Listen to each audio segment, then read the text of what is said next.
The all-new 100.3 The Beat, throwback hip-hop and R&B. This is the all-new Community Connections. I'm your host, Jade Harrell, keeping you connected to our community. And this year it's called Through the Eyes of the Youth. It's another wonderful African-American history show presented by Dance Plus. I am joined today by the founder, executive director, and pretty much hands-on everything, make things happen, Trayvond Jacobs, to tell us about this year's awesome show. Good morning to you. Good morning to you as well, Jay. Thank you for having me. Absolutely, and you sound wonderful. Well, thank you. I'm handling the snow pretty well. It's Black History Month, and you all put on a tremendous show, and I'm happy to support every time. Tell me about the show this year, and I understand that you've got a foundation. Yes, we went ahead and started Youth Achievers Foundation. It had always been a part of us at Dance Plus to have our nonprofit side. And over the last 2 years, we've been moving towards that, just really kind of dealing with time. And so we pushed forward and started Youth Achievers Foundation, which really works with teenagers in all scopes of different types of programs. And it's putting on the Black History Show, if you will, this year with input from the teens as far as the topics that we cover, and then the overall production of the show as well. Okay. What ages are you working with there? Ages 12 all the way up to 18. Okay. So what are some of and that's a great age to get a good feel about where they are, what's going on, how they see it through their eyes. I love the theme also. By the way, tell me how you came up with that. Well, it was something that we looked at and we said, the importance of the show is to cover topics that aren't being taught in school. Mm-hmm. And, if we can sit down with kids and speak to them about what it is they know, we'll find a better place as to how do we get information to them. Mm-hmm. Well, they knew some, but they knew bits and pieces. And so we said, let's go ahead and put together a great educational show for both youth and adults, but let's tell it through their eyes. How do they see it and correct the errors that may be there and or lengthen the stories that aren't there, and also tell a little bit more of the untold stories. Mm-hmm. And so not only telling it from these perspectives, but telling it through dance. Has that ever been a challenge in interpreting history and telling these stories in the way that you do? I would say no, because I've been blessed to marry a fantastic choreographer and dancer. Yes, you were. Yes. And so that part of it has been a challenge in the creativity to make sure that the authenticity of the stories are there, but not really one that has been a struggle. Mm-hmm. The show was originally scored to both songs that were that are original, as well as songs that are being sung now by the contemporary folks that exist today. Mm-hmm. And so that helps in that aspect of bringing some of these works to life, to have both, the original songs sung by some of those folks that were participating in either the civil rights movements or the issues of the day, and then to have Anthony Hamilton, per se, lend his voice to a classic song as well. Mm-hmm. And so this year's show really is shaped and molded by just that, as always, both the dance but also the music. Absolutely. So when you were able to talk with the teens to come up with what you will discuss and how the show will go, what were some of the themes that resonated with them? This year, with movies playing such a role in Selma, the kids wanted to know more about the civil rights movement.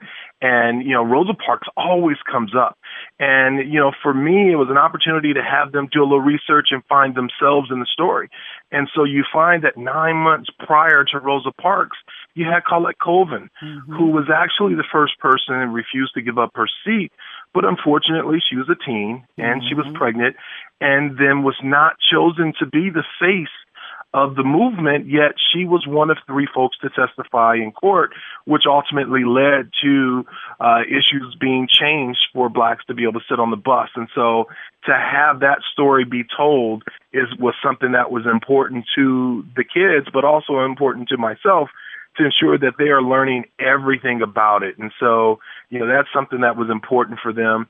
Another story that we wanted to touch on was one that was called the Children's March. To see, for them to have a better idea that, children played a very pivotal role as far as the protesting. Again, it was something they were able to visit and see themselves over the past year, but to also know this had been done before. And they played such a pivotal role as far as the exposure of what was being done to the entire country being put on TV. Wow. And that is powerful. So through that research, not only did they find themselves, but again, not something that you would hear or would expect to hear in your typical classroom. Exactly. And to have them participate. The Children's March, I think, is going to be a great piece for the show. It's going to be infused with step dancing, and that offers an opportunity for them to really be engaged as far as energy. You're going to have Aretha Franklin doing a piece for the Call It Coven, story that we're going to tell. And so, again, the music as well as the kids' energy themselves is something that really sets this show apart. That it does in many ways, especially now with the backdrop of what's happening so much, not only in our community, but nationwide, the awareness and the activism. Tell me how that plays a role in how things have turned out this year. Things have turned out well as far as channeling energy to find out how things are done, both corrected as well as being able to try to find the truth in stories. Through the Youth Achievers Foundation program, the kids participate in a program called Youth in Government, where they're able to go to the state capitol, but prior to going to the state capitol, they sit and they come up with their own ideas of things that they would want to be laws. And they would go through the process of writing a bill. And then upon going to the state capitol, there's over 600 teams that are there, and they go through the process of taking a bill through committee onto the Senate floor and debating these issues. And it was something that was really, picked up traction coming out of the summer, because it's like, well, how do we change something? Well, there's one way of protest, and that has always been the bedrock for us as a people. But the other side of it is let's change the legislative aspects of things. Let's make sure that you can be a part of the system as far as making resolutions that will actually be the system. Wow, that's huge. Way more than dance. You had to Way more expand than this. that. Well, when I think of the dynamic team of you and your wonderful wife, Jamel, you bring in both the creative arts and the history and the love and the community and the activism and the passion. Together, you all embody that. I wouldn't expect anything less. Well, it is something that we enjoy. It's a big part of us. I think as we delve past the show into the springtime and working with middle school kids as far as college tours are concerned, to have them start thinking about being on a college campus and seeing a college campus, but also thinking about going to school here in Missouri, but not necessarily here in St. Louis, is something that, again, furthers what we are trying to do there at Youth Achievers Foundation along with Dance Plus. That is super wonderful. So tell me then, if someone wants to get involved with Youth Achievers, as a participant or to share the information with someone or even to support, tell us how we would do that, and really, what do you need? How can we help you do what you're doing? Okay, well, the first thing is to visit the website, and you can get to it two ways: www.youthachieversfoundation.org, or to make it easy, www.YAFSt.Louis.org. And that way you get an opportunity to visit a number of the programs that we offer, and then contact us. That's the first step, is being able to come through the front door via the phone and or walking in and visiting with us, and seeing which program both best suits you as a mentor, as well as a program that you feel like would fit your kid. And even for kids, having the opportunity to come and visit with us. We have a facility there in Florissant, 10,000 square feet, that offers the opportunity of us visiting with anyone 7 days a week. And that's really the starting point. You can give us a call at 314-921-2117. That'll get to us, and we can sit and visit and see what it is as far as programs that works best for you. There are a number of different programs. As far as adults, Youth Achievers is something that blends itself. In the fall, we'll have a gala that offers an opportunity for corporate companies to come on board and be a corporate partner. But through that partnership, giving us someone that they acknowledge as an achieving adult within the company that will serve as a contact mentor with the kid for 9 months. There you So go. it's a twofold bill. You're going to support an event, but you're also going to acknowledge someone with your company. That person will serve as a mentor for 9 months with us, and it's going to be a living gift. Nice. Plenty of people write checks. Yep. We're looking for, yes, a check, but we're looking for time. And that's a key for us right now. We work the process of, we want physical action. People lend names all the time. I really want a body. And that's the key for us. It's the foundation, again, of from where we come from, summer camp programs and on up. So that's the key as far as getting involved with us. You can reach us through Dance Plus as well, www.danceplus.org, or 314-921-7007 is also the number. Trayvond, I have to say that really sets a new standard and quite an example and model for organizations and the philanthropists that try to contribute and connect with organizations. I love that. Yeah, it's a model that we've seen work in different places. We've put our twist on it. Our signature programs are just that, Youth Achievers, which is a youth service type program that serves with mentor-mentee, teen leadership retreats that we'll put on 3 times a year, young entrepreneurs, teaching kids from the baseline of how do you come up with a concept for a business, take it through that process, which we will teach you, and then hold a contest where the winner will win $5,000 to be able to start that business. Youth and government, as I've told you before. Youth and arts, where we teach you the process of dance to the aspects of graphical arts, how to put together a portfolio when you want to visit a college. Youth and service, which is, again, service projects. And then the basis of everything. During the summertime, we need to capture that idle time. And that's the summer day camp program that we run as well. So those are our signature programs. We feel like it's something that enables us to work with middle schoolers all the way up to high school. Beautiful job, and so well timed. Well, this is not just a program to teach the youth. It's a family performance. It's something that we all could enjoy and engage in. So send out the invitation for everyone. We would love for everyone to come visit us at the James J. Egan Center on Saturday, February 28th, to visit with us through our Through the Eyes of the Youth African American History Show. There's 16 wonderful acts that serve as educational pieces for both adults and children alike. The tickets are only $10. There's 587 seats in there.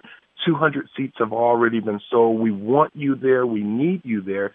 It's a critically acclaimed show and is now traveling. It will be at UMKC on March 7th as well, and we plan on having big things for the show, but it cannot happen without your presence because the point of the show is educating our kids as well as ourselves of our past, but also the strength that we can pull from it. So again, February 28th, Saturday at 7 p.m., James J. Egan Center. Well, we've got a little time left, and I don't know if you know that this program, Saturday Morning Community Connections, emerged from a legacy program of over 30 years of Saturday Morning Live and formerly Sunday Morning Live. Not only a historic program on a historic station, we've had historic guests. So let me share with you a little bit from an interview I had with our history, Dr. Terrance James Roberts, one of the Little Rock Nine, a group of African-American students who in 1957 were the first black students to ever attend classes at Little Rock Central High School in Little Rock, Arkansas. So with that awareness and that understanding, our children could either embrace or reject or resent, whether any fault of their own, the way things are. I still find that we're at a loss because of the depth of this, then triumph. Right. And I think you have to help them understand that early on. Parents essentially have to express that for them, to say that you might have a tendency to be desperately aware that things are so arrayed against you that you might fail. Present that. But say to them, that need not be the reality. If you take control, if you can determine who you are at an in-depth level, if you can develop that kind of awareness, and know always that nobody else can define you, that only you can define you. Not that easy, I admit. Sure. It's hard work. It's hard work with my own children because we often lived in areas where they had to face stuff that was unspeakable. We lived in an area once in the Napa Valley. When a Chevrolet came to town to do a commercial and they needed a black family, our phone was ringing off the hook because we were the black family.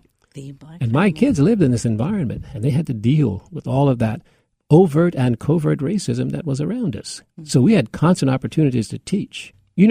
Just thinking about it as I sit here, that may be one of the reasons why it's important for black people to put themselves in places where they can confront racism so that it's not mythological, so it's real and alive, but they develop skills in how to deal with it. Now that I think about it, when my kids were small, I used to invite bigots home for lunch. If I could find a known bigot in the neighborhood, I would make a strong effort to get that person to agree to come to my house for lunch because I wanted my kids to be able to encounter them in a safe environment, to learn who they were, how they think, how they reach these conclusions, and to know that they represented no real threat. It just happened to be crazy, but that's a little different. You say no real threat, but you're coming from a time when your lives were indeed threatened. You may and could have lost your life for that very thing. My circumstances were quite different. You're right about that. Because growing up in Little Rock, especially before the law changed to say that racism or discrimination was no longer constitutional, it was open season on people like me. We could be killed with impunity. I often thought that my circumstance was very akin to that of Emmett Till, who was so savagely killed in the state of Mississippi. That state is geographically contiguous to Arkansas, where I lived, so my fear level was great. But things have changed to a degree in that regard. Only to a degree, because we only have to look to the killing of Trayvon Martin to see that things have not shifted entirely. I most certainly was going to ask your view on current events and how that impacts you. But you were aware at 15 then of Emmett Till, and you mentioned fear. And as a doctor of psychology, can you help us understand how that may also affect how we go about in that living in fear and dealing with racism on a continual basis can actually physically just help us understand the impact of that. Well, I can attest to that because... And us even be able to face it some more. It's just kind of... My fear level was virtually off the chart of any measurable chart. I didn't know that human beings could actually be that afraid. I never knew that. But there I was in the midst of this fear. At some point, and I don't know exactly how I came to this realization, but this was my fear. I was afraid. I didn't try and push it off on others, i.e., they made me afraid or they caused me fear. No, I was afraid. I saw the circumstance. I saw the life-threatening things develop before me, and I was afraid. At some point, I decided to own that fear. I took ownership. Okay, this is my fear. Now that I own it, I can determine how it's going to impact me. I didn't want it to interfere, so I came up with a mantra. Fear does not have to interfere with my goal-directed behavior. And as soon as I began to believe my own mantra, it worked. How were you able to convince yourself? I don't know exactly the mechanism, but it's about focus. It's about being genuinely honest about who you are and what you want to do. I knew that I didn't want to abandon my goal-directed behavior. I knew that. And I said to myself, if there's anything that gets in the way, I need to remove it. There was fear standing in the way. So by owning it and putting it in my pocket, I remember writing an article not too long ago called Fear is Portable. You just stick it in your pocket. It'll go with you. It has a tendency to stick around. It won't leave. Nothing you can do about it. It's going to be there anyway. It's going to be there. It's going to hang out. Might as well develop a friendship with it. And I was overjoyed once to read an account written by a prisoner of war, an American prisoner of war, who was tortured so badly. His tormentors used to tie a rope around his hands behind his back and then pull that rope up behind him so his arms were extended backwards, causing great pain. And they did this on a daily basis. He was there for years. Someone asked him, how did you survive? He said, I came to love the rope. I decided to love the rope. The rope and I were in love. It's an amazing story. It is an amazing story. Now, of course, there are questions. How can one do that? Is it possible? Yes, it is possible because he did it. Now, is it possible for others? We don't know because you have to be in that situation and determine if you want to do that in order to test it. But in his circumstance, it worked. And I would imagine there are many other stories like that we don't know. Sure. For several reasons. In the main, most people are reluctant to even share that kind of stuff. It's so private and personal. But instructive for the rest of us once we do find out. And his story was instructive to me because I applied it to myself in retrospect. When I developed this love for fear, it was tantamount to me loving the rope in his circumstance. It was. Very parallel. Certainly. Give us a tool to share with our brothers and sisters out here who may not be aware at all and how much it is impacting their current state. Give us a tool to overcome our fear and our still heavily entrenched oppression. I think having the knowledge is perhaps one of the key tools. Learning for self not being content to hear it from others or others' experience, but to read for yourself the documentation of what has happened. Read the history of this country. Be fully involved. Get rid of the mythological explanations for it. We have this insane notion called manifest destiny, which most kids get in early school, elementary school even. I remember 4th grade learning about manifest destiny, which suggests that Europeans were given, quote, the God-supported manifest destiny to take the land from the Atlantic to the Pacific. And they did so under that guise. They forgot that there was another explanation for it, i.e. greed and rapacious activity. They forgot to include that as a consequence. But in any case, start that process of learning. It can be very frightening because sometimes what you'll learn as the truth is not the truth as you've been told. It will be different. But don't worry about that, because the national narrative has never been truthful. The national narrative is full of mythology. There's this mythology of the meritocracy that we live in, or the equal playing field, or the equality of opportunity. All of that is mythological, and the list of mythological constructs will take up pages and pages. So knowledge is the only way to combat that. Truth will trump myth every time. Every time. For those that we need to take the information to someone who can't read or can't read into the truth for themselves, what would be the first thing we could say? Well, we could translate for them. We could speak the truth in their hearing. We could engage them in dialogue. We could ask them what they know. We could find out where the starting point is. How much do you know already? Okay. We could be like Frederick Douglass, the slave who escaped slavery and became free. He taught himself. I remember one story about him where he would approach free kids while he was still a slave, and he would challenge them. He would say, I know more of the alphabet than you do. And then he would recite what he knew, A, B, C. The other kid would laugh, ha! Then he'd give him more. He said, well, I know A, B, C, D, E, F, at which point Frederick Douglass picks up D, E, and F, and on until he got down to Z. I love that. And then he taught himself to read, along with the help of some very significant people in his life at that time who took the risk to be involved with him. And there are always people who are willing to take that risk. We have to reach out and find them. We can't do this individually. We can't do it as hermits. We have to let it be known that we are willing to learn. That's right. How wonderful it is to speak with you. You've traveled the spans of time and the earth, so to speak. What is your personal hope? My hope is that we will come to our senses very soon, because my grandsons are age 10 and 7. And what I want for them is a world where they can express and develop the potential that they've brought into this universe without interference. I want them to be able to soar to unknown heights, even heights that they don't know about yet, but have no fetters, have nothing holding them back. You mentioned what your 2nd grade teacher told you about your own education, that you should be the what? Well, that actually was a first grade teacher. And she said to me, well, to all of us 6-year-olds, you kids must take on executive responsibility for learning. You have to become CEO of your own independent learning enterprise. And she repeated it over and over until we got it. It makes sense. When you take executive responsibility for learning, your learning is no longer in the hands of others. You are no longer at the mercy of those who would feed you mythological constructs. You can see the truth as it comes at you, and you can weed out the rest, throw it away as garbage. That's the executive decision-making process that you begin now and continue throughout life. Thank you so much for your contribution. Well, thank you for having me. For sharing your time with us Thank you today very much. and continually. Dr. Roberts, it is our great pleasure to have you.